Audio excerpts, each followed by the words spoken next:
तर मित्रांनो, तुम्ही यार ब्लॉग पाहिजे आधी एकदा फॉलो करून ठेवा यार. मागे आज आहे ना खांद्यावर डायरेक्ट पिशी घेऊन निघालेले. तो म्हणे आज बैलपोळ्याचा बाजार आहे म्हणे, आपल्याला लय मोठा बाजार करायचा आहे, तू चल म्हणे.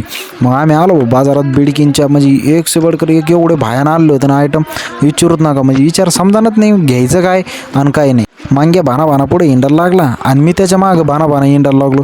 नेमकी त्याला काय घ्यावं काही समजा नाही.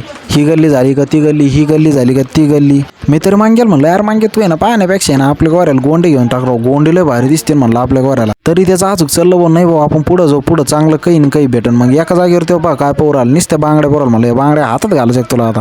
ते मला म्हणे, अरे ते बांगड्या नाही म्हणे, त्या काड्या लावत असते इथं काय फुगे एका चोडी मोठे फुगे भेटले होते. पण मांगे म्हणे फुगे पण घ्यायचे नाही, आपल्या गोऱ्या शिंगर लय मोठे नाही. म्हणलं अरे घ्यायचं तर काय घ्यायचं यार, नेमकी मी तर लय बोर झालं इमानदारी नाही ना, असं बोर झालं त्याच्या मागं नुसतं हिंडू राहिलो मी. आणि तो काय घ्यायच्या काही मार्गावर दिसत नाही. म्हणलं मी ना एक ठिकाणी बसून राहतो. ते मला आहे ना आता असं वाटत आहे का आता आहे ना आज बाजार होणं शक्य नाही दिसत, कारण घेऊन नुसतं बाना हिंडू राहिला. त्यानंतर म्हणलं ये कुणं पोहू राहिलं. म्हणलं आयले भाऊ एवढे चाळे आम्हाला सुचलं. शेवटी भाऊ येणे कुठंतरी काहीतरी पाहिलं आणि घ्यायचं ठरलं.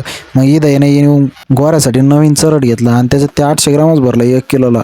इकडं मग नंतर आहे ना त्याने घुंगरू घेतले मस्त बायलासाठी. म्हणलं घुंगरू तर लय बाहेर राहणार. आणि येणे कधीच्या मध्ये आज आहे ना खरं ओढे चारले भाऊ.